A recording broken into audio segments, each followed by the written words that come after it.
السلام علیکم ورحمۃ اللہ وبرکاتہ۔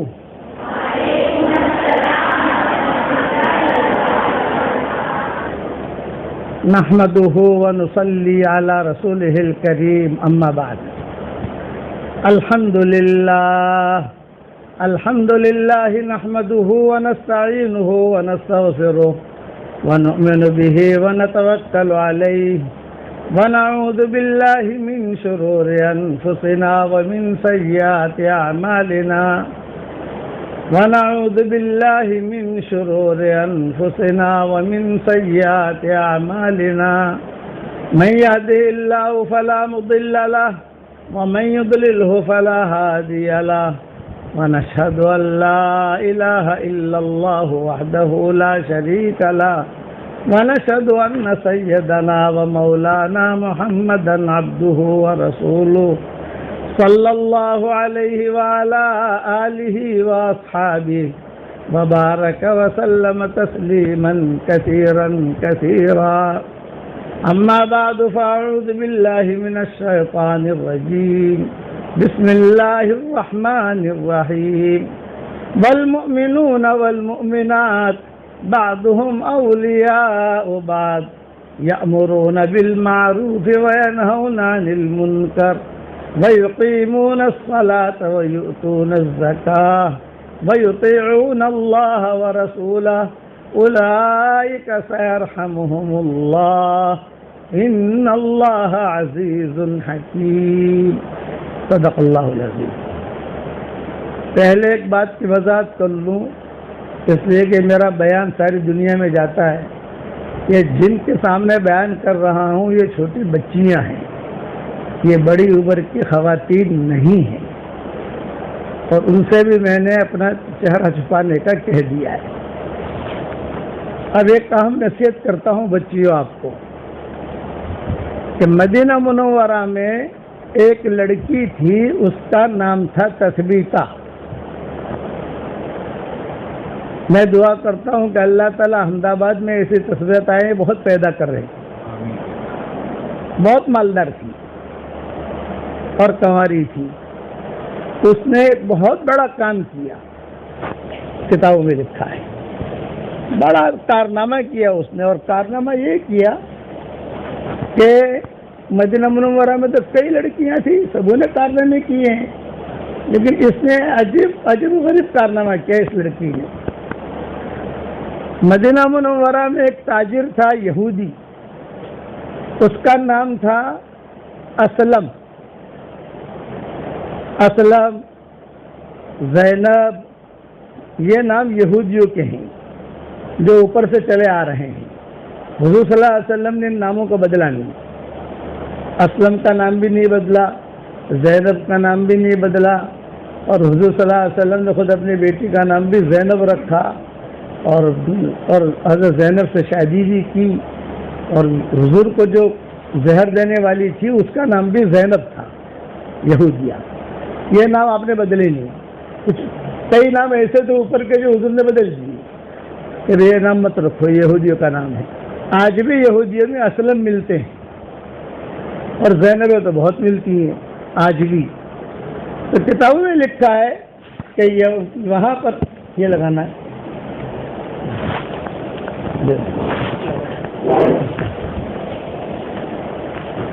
کہ ایک بہت بڑا تاجر تھا، اس کا نام تھا اسلم۔ یہ جاتا تھا مدینہ منورہ سے ایران تک سفر کرتا تھا، اور اس کے ہاتھ میں کوئی ایسی چیز اللہ نے رکھی تھی، برکت تو نہیں کہیں گے کہ یہودیت کے ساتھ تو برکت ہوتی نہیں ہے، شرک کے ساتھ تو برکت ہوتی نہیں ہے، یہ برکت تو اسلام کے ساتھ ہوتی ہے۔ تو ایسا معاملہ تھا کہ کسی چیز کو بھی ہاتھ ڈالتا تھا تو کروڑوں کما لیتا تھا وہ، یہ اسلم۔ اس نے مدینہ منورہ سے ایران تک کا سفر کیا۔ اصل میں جو قصہ سنانا ہے تثبیتہ کا، اللہ کرے آپ سب کو اللہ تثبیتہ جیسے بنا دے انشاءاللہ، اور آپ سے وہ کام لے جو اللہ نے تثبیتہ سے لیا۔ اچھا، یہ بھی مشرکہ تھی، یہ بھی مسلمان تھی نہیں، تثبیتہ یہ تو بعد میں مسلمان بنی۔ تو قصہ میں سناؤں گا آپ کو انشاءاللہ۔ چنانچہ کتابوں میں لکھا ہے کہ یہ اسلم جب ایران پہنچتا تو وہاں سے ہیرے خریدتا تھا، وہ پتھر، وہاں کے فیروزے، وہاں کی چیزیں یہ خریدتا تھا. وہاں سے لے کے چلتا تھا تو مدینہ منورہ آ کر سارا مال اس کا بک جاتا تھا. بچا کچا کچھ رہتا تھا، اس بچے کچے کے اندر جو ہے وہ مدینہ والوں کو بیچتا تھا.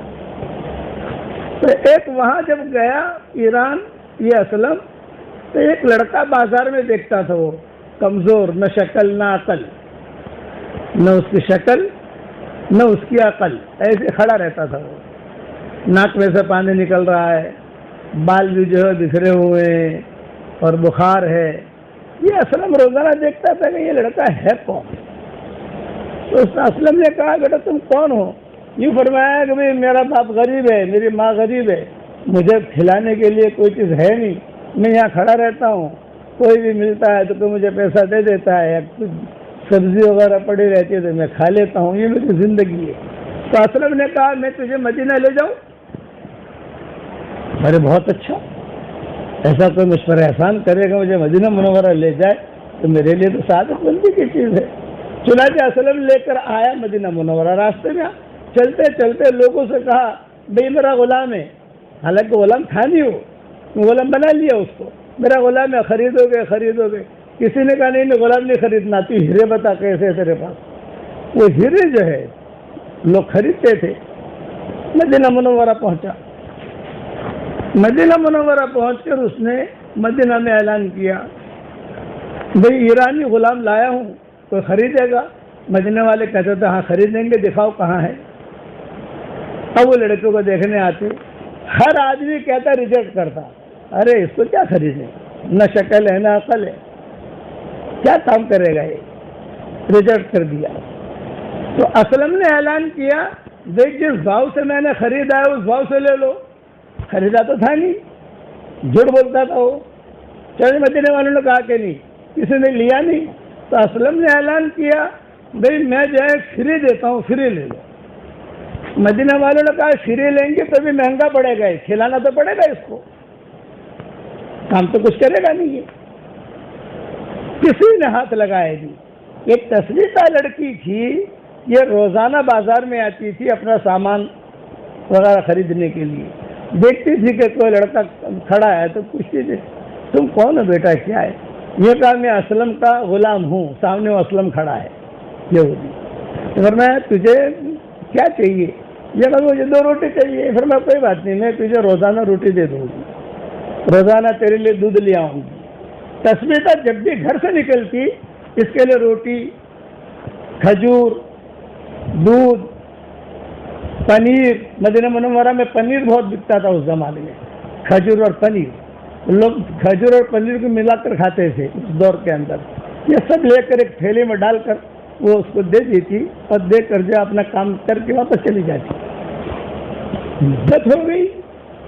لڑکا پریشان، نہ شکل ہے نہ عقل ہے، کوئی مدینہ والا خریدتا نہیں. تو ایک تسمیتا نے کہا کہ تیرا سیٹ کون ہے؟ وہ کھڑا ہے. وہ اسلم روزانہ آ کے کھڑا ہو جاتا تھا درخت کے. جب کوئی آوے خریدے یا فری میں لے تو میں دے دوں، میری جان چھوٹے.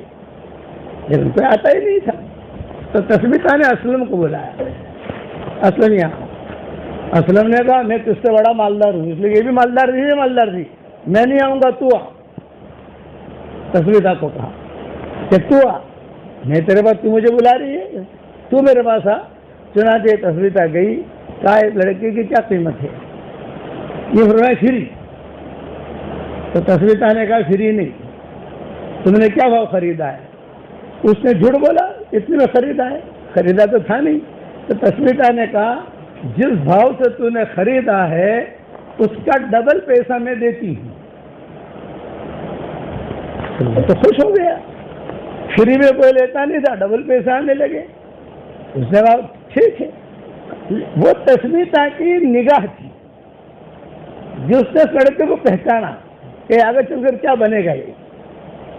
تو اسے پہچان نہیں سکا. وہ اس کی دل کی صفائی تھی، وہ اس کی دل کی نیکی تھی، حالانکہ مشرکہ تھی، مسلمان ابھی نہیں ہوئی ہے تسمیتا. چنانچہ روایتوں میں لکھا ہے کہ خرید لیا، پیمنٹ کر دیا اور اس لڑکے کو لے کر جو ہے آ گئی اپنے گھر پر. بہت بڑا بنگلہ تھا، حویلی تھی. اس کو ایک کمرہ دے دیا، بیٹا تم یہی رہو، کھاؤ پیو مزے کرو، پیچھے میرا باغ ہے، اس میں تمہیں اگر کوئی کام کرنا ہے تو کرو، نہیں کرنا ہے تو مت کرو، کوئی جوابداری نہیں، کھاؤ پیو زندگی گزارو۔ یہ کہہ کر اس لڑکے کو وہاں ڈال دیا، کپڑے وپڑے سلا دیے، بال کٹا دیے، تھوڑا ڈھنگ کا بنا دیا اس کو، اور اس کو کہا کہ تم یہی رہو اور کسی کی خدمت کر سکو، ہماری خدمت کر سکو، پانی لا سکو کنویں سے وہ تم کر لو، نہیں کر سکتا تو حرج نہیں ہے۔ اب زندگی گزرنے لگی اس لڑکے کی۔ مکہ مکرمہ میں ایک تاجر تھے، ان کا نام تھا حذیفہ۔ یہ چاہ رہے تھے کہ بھی میرے پاس تو اللہ نے مال بہت دیا ہے، تو میں ایسی کنواری لڑکی دیکھوں جو مالدار ہو، میں اس سے نکاح کروں۔ یہ لڑکے ڈھونڈنے کے لیے آئے مدینہ منورہ، لوگوں سے پوچھا دیکھو کنواری لڑکی ہو لیکن مالدار ہو، غریب نہیں چاہیے۔ حذیفہ نے کہا میرے پاس بھی مال ہے، اس کے پاس بھی مال ہے، ہم دونوں تجارت کریں گے۔ لوگوں نے کہا تثبیتہ ہے۔ تثبیتہ کو دیکھا، بات چیت کی، تثبیتہ نے ان کو پسند کر لیا اور حذیفہ نے ان کو پسند کر لیا، شادی ہو گئی۔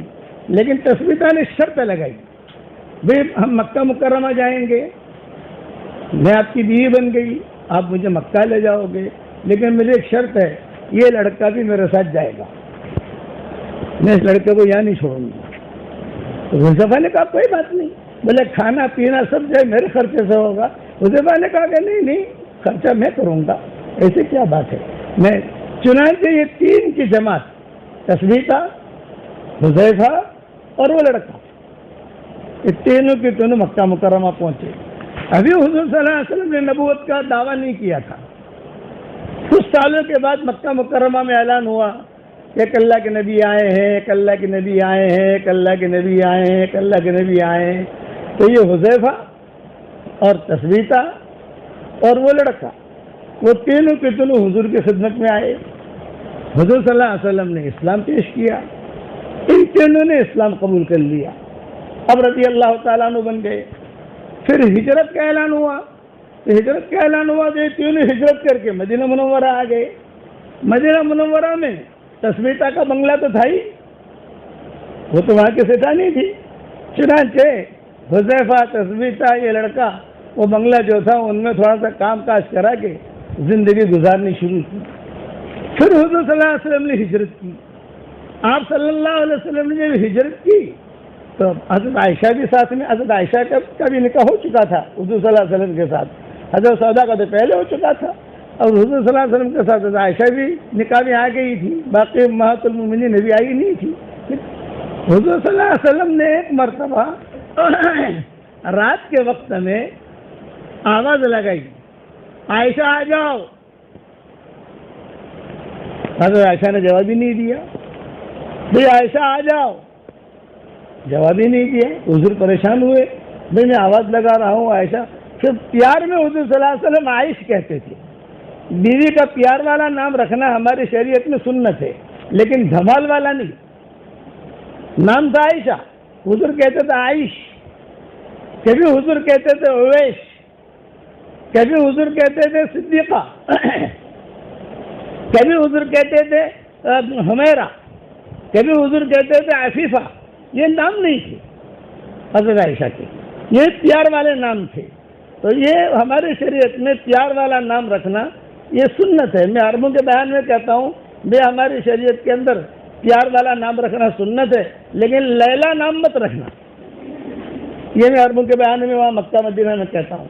تو حضور بار بار کہتے رہے عائش آ جاؤ، عفیف آ جاؤ، لیکن حضرت عائشہ کوئی جواب ہی نہیں۔ صحابہ سن رہے تھے کہ حضور بلا رہے ہیں، حضرت عائشہ نہیں رہی ہے، پتہ نہیں کہاں گئی۔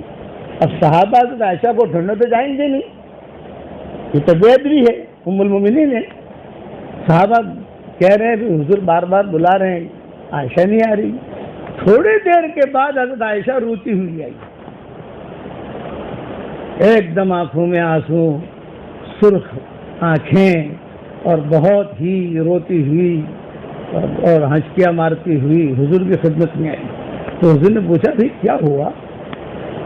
میں بہت دیر سے بلا رہا ہوں، لیکن یہ کہ اب آپ روتی ہوئی آئی ہو تو کیا مسئلہ ہے، کیا ہوا؟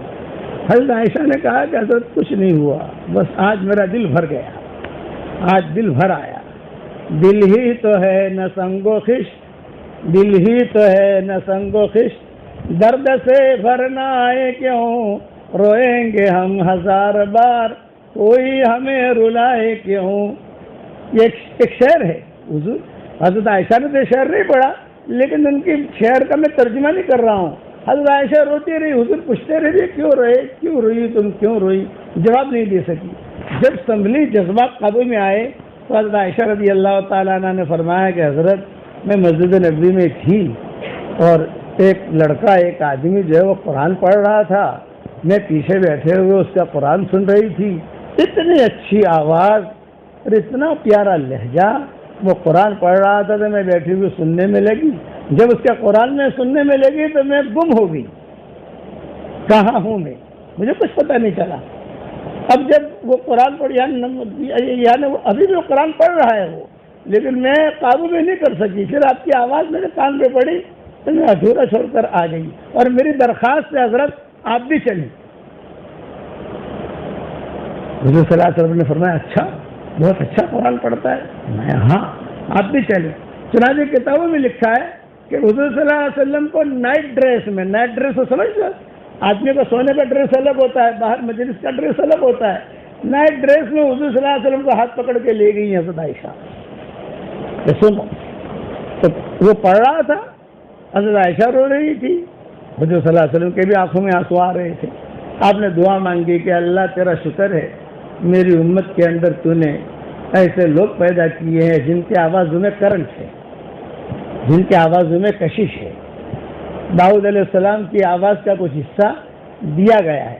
حضرت داؤد علیہ السلام کی آواز بہت اچھی تھی، سمندر کے کنارے بیٹھ کر وہ زبور پڑھتے تھے تو سمندر کی مچھلیاں جو ہے باہر آ کر سنتی تھی قرآن، ان کا زبور، اور ہوائیں رک جاتی تھی اور پرندے جو ہے وہ بھی رک جاتے تھے، سمندر کی لہریں بھی رک جاتی تھی، اور یہ لیل میں پڑھتے تھے۔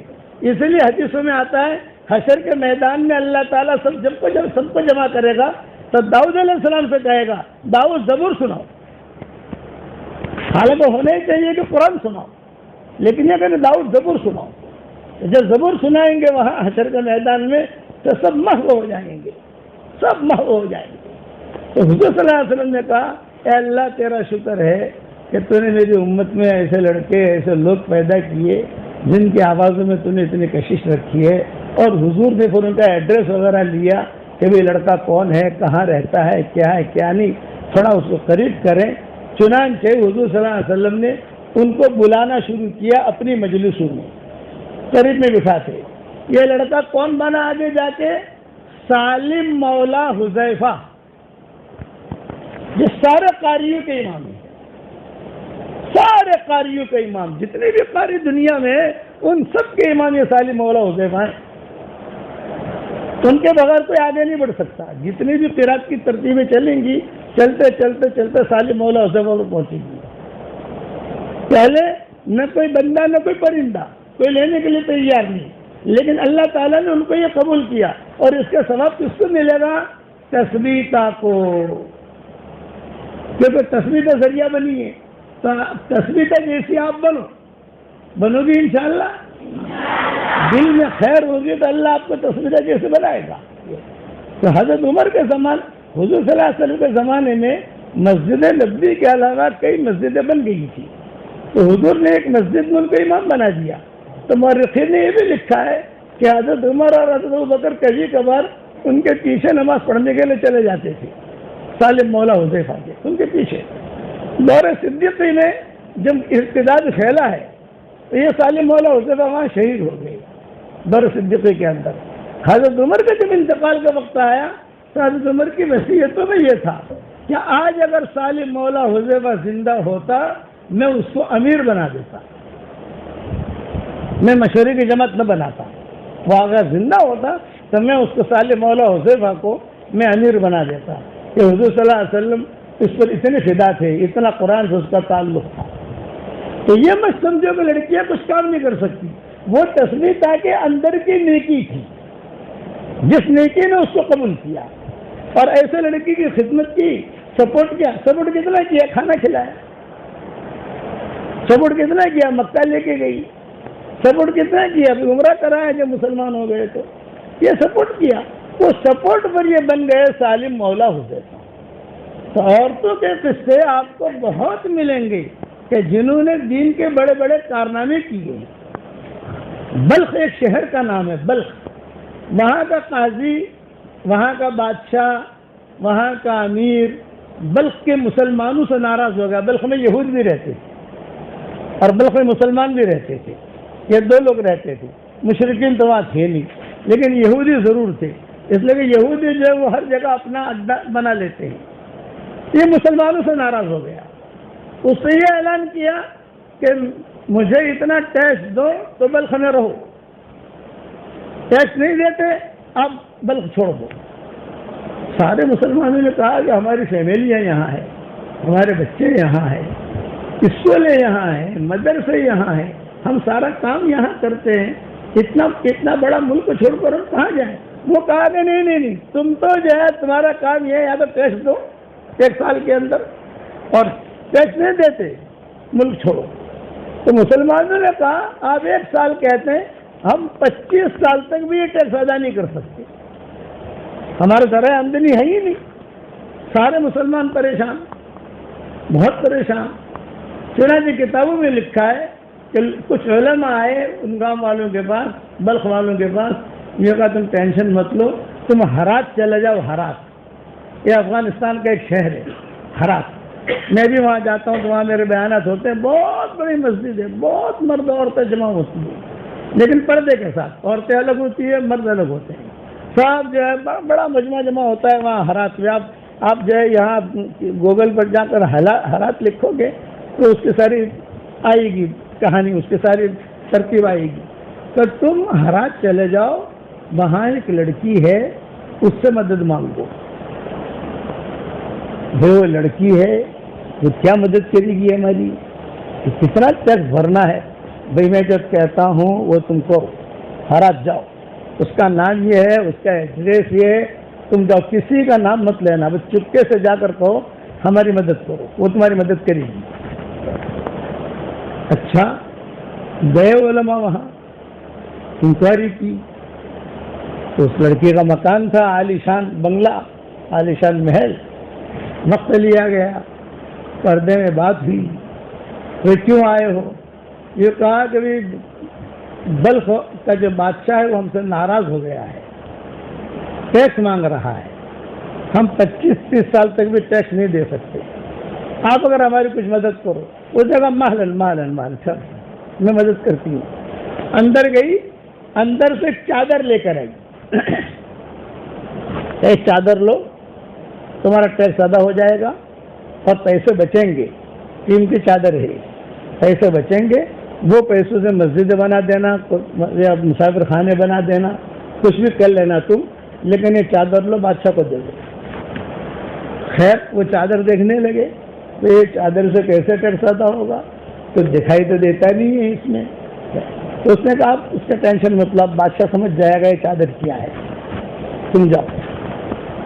چنانچہ یہ لوگ بادشاہ کے پاس آئے اور کہا کہ ٹیکس لائے؟ تو ان لوگوں نے کہا ہاں لائے ہیں، لاؤ. اب انہوں نے تھیلی میں سے چادر نکالی، چادر رکھی. بادشاہ نے کہا کہ وہ اتنی قیمتی چادر تم لوگ کہاں سے لائے؟ ہرات سے.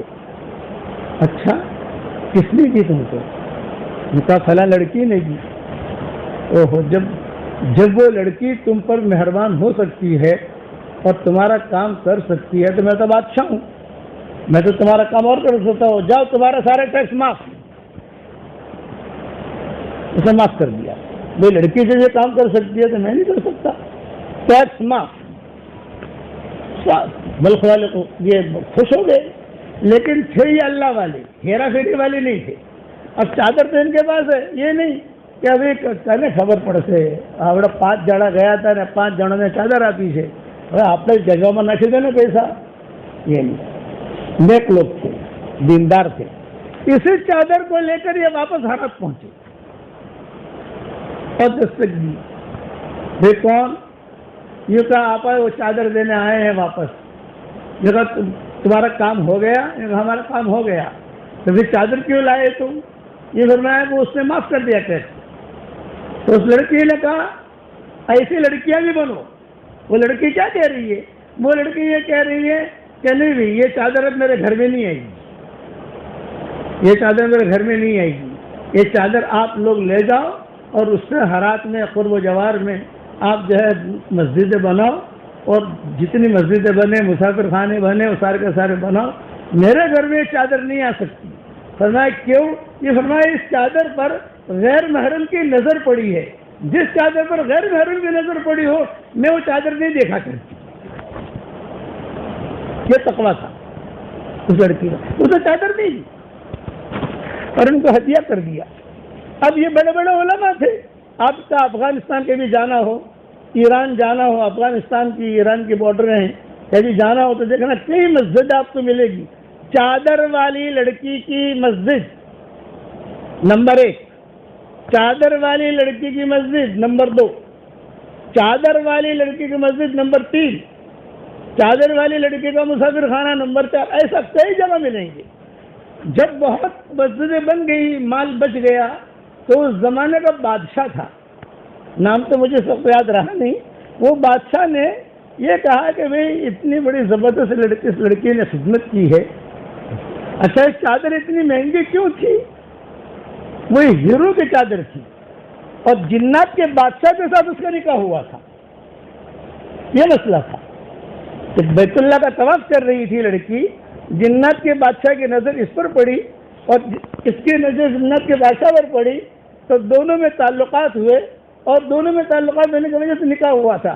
اور کیسے نکاح ہوا، کس نے نکاح پڑھایا، دوسری مرتبہ انشاءاللہ آؤں گا تو سناؤں گا، ابھی اس کا وقت نہیں ہے. مجھے تو ان کا یہ لڑکی کا قصہ پورا کرنا ہے. وہ جنات سے عشق ہو گیا تھا اس کا، تو اس نے مہر میں چادر دی تھی. وہ مہر کی چادر بہت قیمتی تھی، سارے ہیرے دنیا بھر کے لگے ہوئے تھے. بادشاہوں کے پاس تو قیمتی چیزیں ہوتی ہیں. ایک بہت بڑے عالم تھے، بہت بڑا بادشاہ تھا. اس نے کہا کہ کچھ کام اس لڑکی کے لیے ایسا کرنا چاہیے کہ یادگار رہے. جامع مسجد بنائی. اب بھی وہ جامع مسجد ہے. ہمارا جب سفر ہوتا ہے تو ماشاء اللہ کھچا کھچ بھر جاتی ہے، کھچا کھچ، پیر رکھنے کی پاؤں رکھنے کی جگہ نہیں ہوتی، کھچا کھچ. اب میں سوچ رہا ہوں پھر سے ایک چکر لگانے کا. پہلے جوانی میں تو لگاتے تھے، لیکن سوچ رہا ہوں تو پھر سے اس عراق اس علاقے میں لوگ بلا رہے ہیں ہم کو، ہمت نہیں کرتے ہم. اب بادشاہ نے زبردست جو ہے وہ مسجد بنائی جائے، مسجد بنائی. علماء آئے اور علماء نے آ کر کہا اتنی بڑی مسجد آپ نے بنائی ہے تو امام کوئی اچھا ہونا چاہیے، ڈھنگ والا. تو ہم کس کو لاویں؟ تو انہوں نے کہا امام راضی کو دعوت دو، جنہوں نے تفسیر راضی لکھی ہے. وہ زندہ تھے اس وقت میں، وہ دوسرے ملک میں رہتے تھے. امام راضی اگر آئیں گے تو یہ مسجد آباد ہو جائے گی اور یہ مسجد 4 سال لگ جائیں گے. علم کے حلقے لگیں گے، یہ لوگ فتوے پوچھیں گے، تفسیر انہوں نے لکھی ہے. تو بادشاہ نے کہا کہ ٹھیک ہے. بادشاہ نے ایک جماعت بنائی اور جماعت بنا کر امام راضی کے شہر میں گیا. اس شہر کا بادشاہ بھی یہی تھا کہ امام راضی کا جب درس ہوتا تھا صبح 7 بجے سے لے کر 11 بجے تک امام راضی کا درس ہوتا تھا ان کے مسجد کے اندر. جب درس ہوتا تھا تو کوئی بھی باہر یعنی بازار وغیرہ بند رہتے تھے. کوئی لڑکا دکھے گا نہیں، کوئی لڑکی دکھے گی نہیں، کوئی آدمی دکھے گا نہیں، کوئی نہیں. سارے کے سارے امام راضی کے درس میں. جب جو ہے سب بازار بالکل خالی ہو 11 بجے تک سمجھ لو کہ درس ہو رہا ہے. پھر درس ختم ہو جاتا، پھر جو ہے ساری دکانیں کھلتی، اپنے اپنے دھندے لوگ شروع کرتے. ایک ہی ٹائم پر وہ درس دیتے تھے، صبح سے 7 بجے سے لے کر 11 بجے تک. اور سارا مجمع آتا تھا، سارے گھر کے لوگ آتے تھے، اللہ کوئی بیمار ہو وہ نہیں آتا تھا. جب بازار خالی ہو تو یہ دلیل سمجھی جاتی تھی کہ امام راضی کی تفسیر چل رہی ہے. تو شام کو کوئی تفسیر وہ نہیں کرتے تھے، بس ایک وقت میں کرتے تھے. باقی کہتے تھے کہ اب اپنا کام سنبھالو، گھر سنبھالو، بیوی بچوں کو سنبھالو. بادشاہ ایسے وقت میں داخل ہوا کہ بازار خالی، کوئی آدمی دکھائی نہیں دے رہا ہے. بادشاہ کو تعجب ہوا یہاں تو کوئی ہے ہی نہیں. خیر کسی نے کہا کہ حضرت کا درس ہو رہا ہے, لوگ وہاں جمع ہے. بادشاہ وہ درس میں گیا, پیچھے جا کر بیٹھ گیا. امام راضی نے اپنے تفسیر رازی کا درس دیا, پھر دعا ہوئی. دعا ہونے کے بعد امام راضی کے خاص خادم نے کان میں کہا, حضرت آج آپ کے درس میں ملک کا بادشاہ آیا ہے. اچھا کیوں آیا ہے وہ؟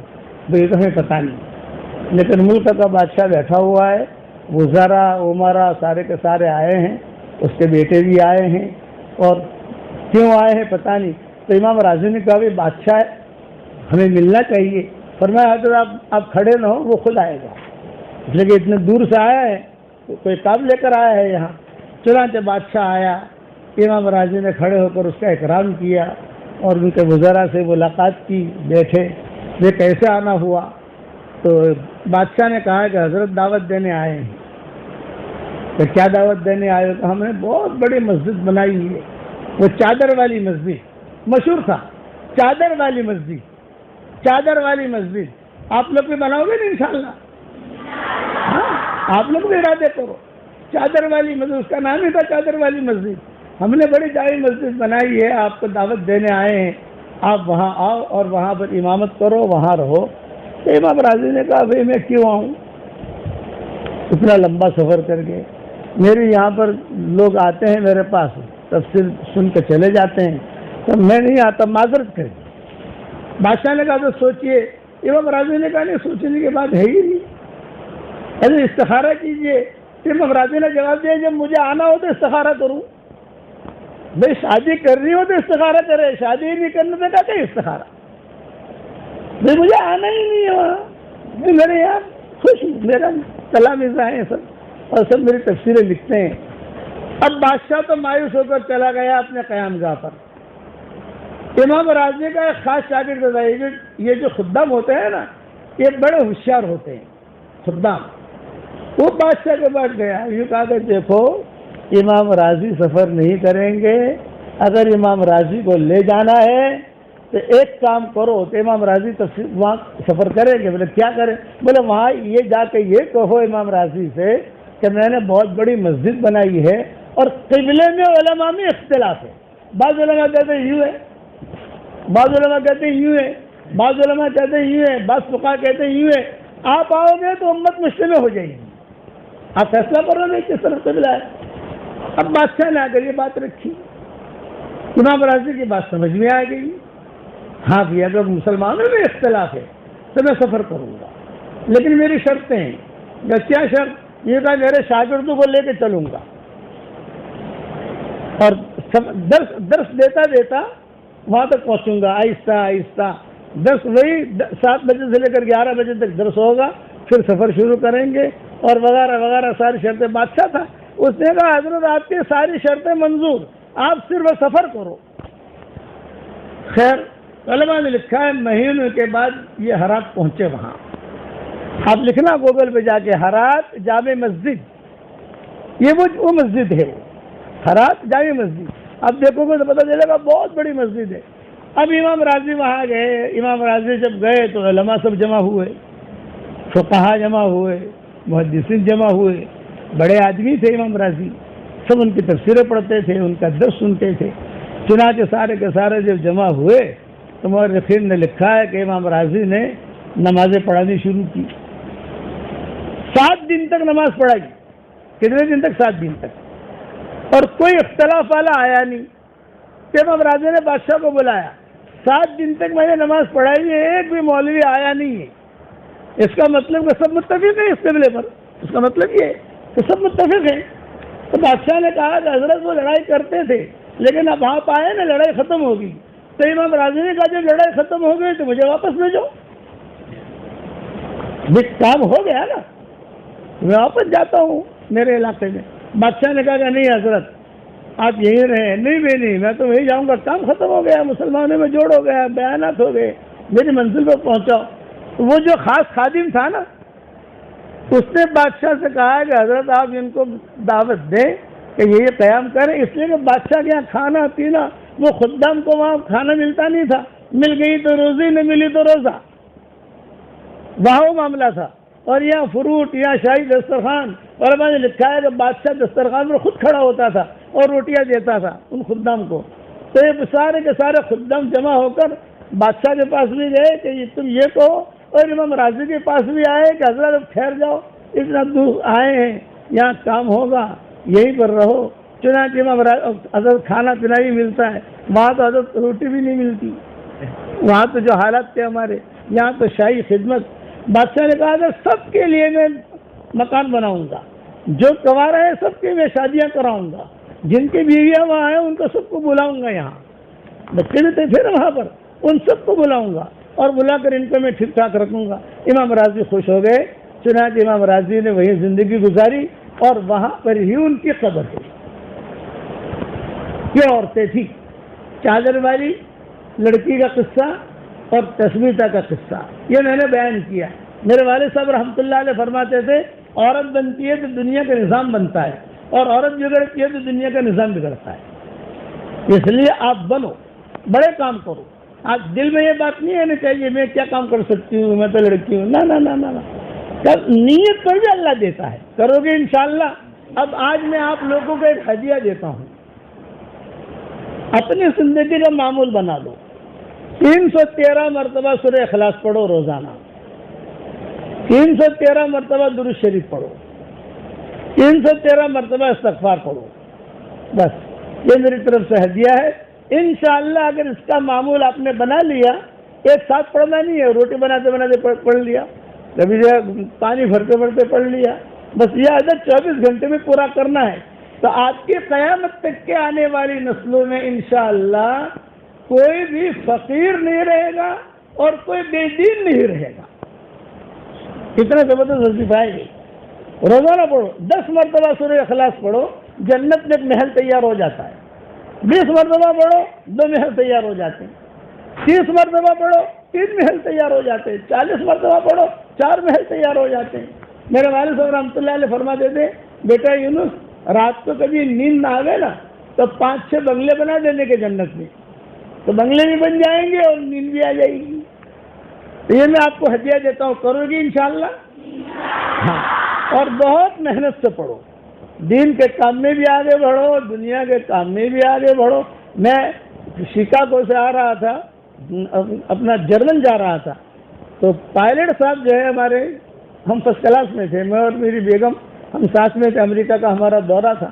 ہمارے جیسے پائلٹ صاحب جو ہے وہ آئے ہمارے پاس اور آ کر جو ہے کہا کہ بھی آپ کا چہرہ دیکھ کر مجھے ایسا لگا کہ آپ بھلے آدمی ہیں، اس لیے میں آپ کے پاس آیا ہوں۔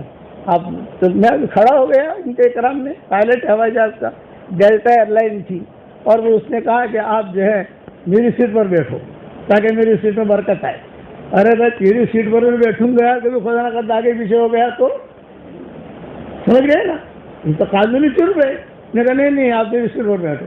اس نے اپنی سیٹ پر بٹھایا، سیٹ پر بٹھا کر اس نے فوٹو بھی کھینچا، وہ فوٹو دنیا میں وائرل بھی ہوا۔ اب وہاں 4 پائلٹ تھے، اس میں 3 تو لڑکیاں تھیں،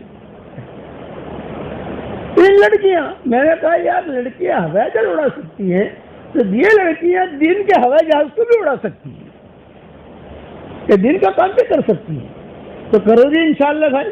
اور یہ میرا ہدیہ یاد رکھنا، یہ میرا ہدیہ 313 مرتبہ سورہ اخلاص، 313 مرتبہ درود شریف، 313 مرتبہ استغفار۔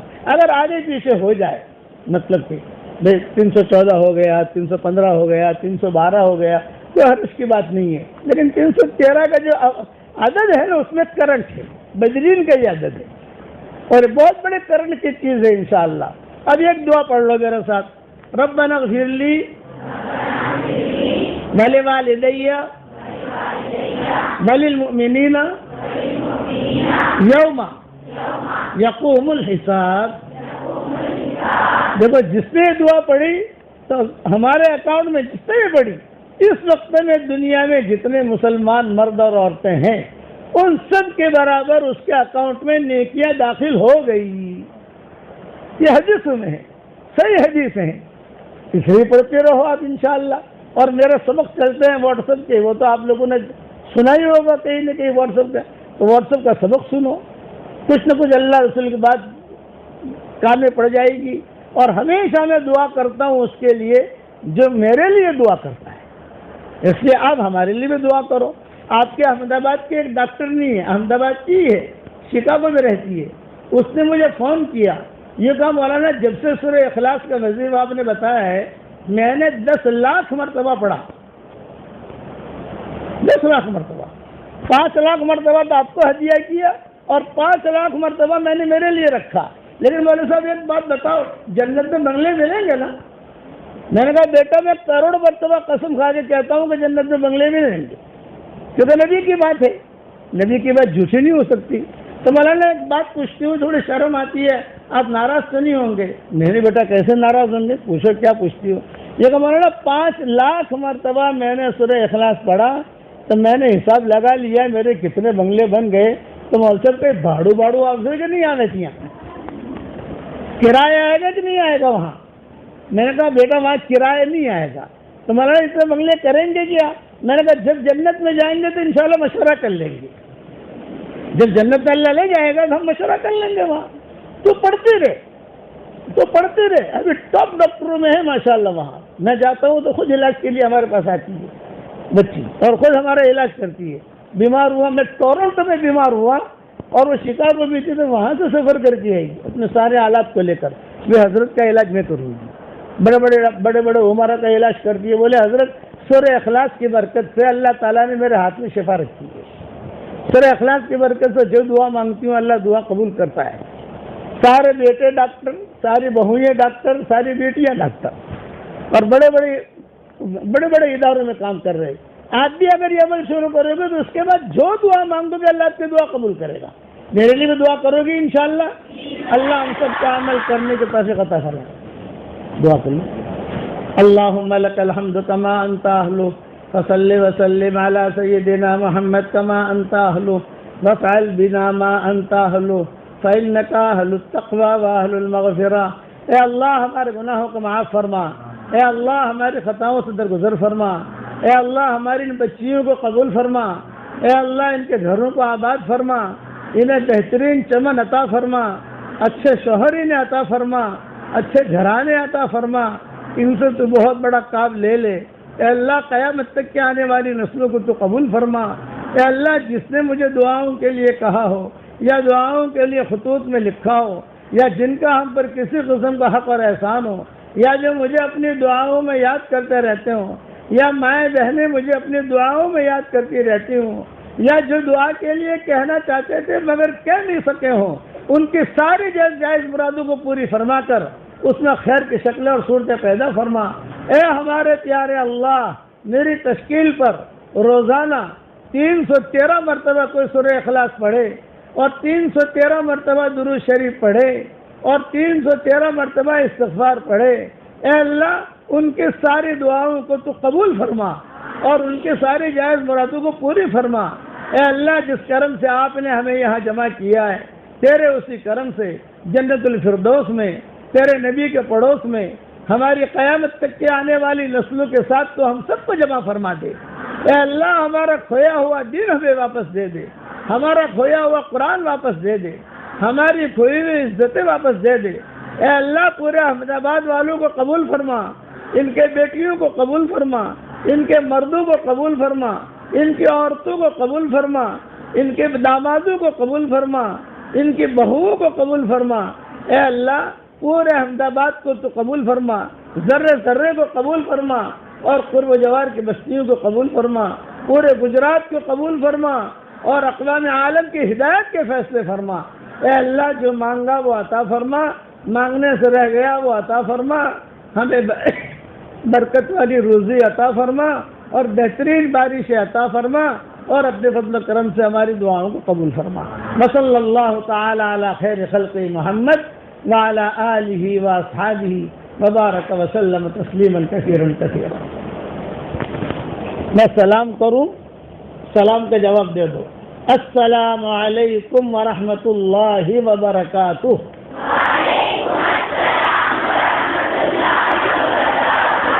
اور میرا ہدیہ بھولنا مت، 313 مرتبہ سورہ اخلاص، 313 مرتبہ درود شریف، 313 مرتبہ استغفار، ٹھیک ہے؟ اللہ آپ کو سلامت رکھے، خوش رکھے.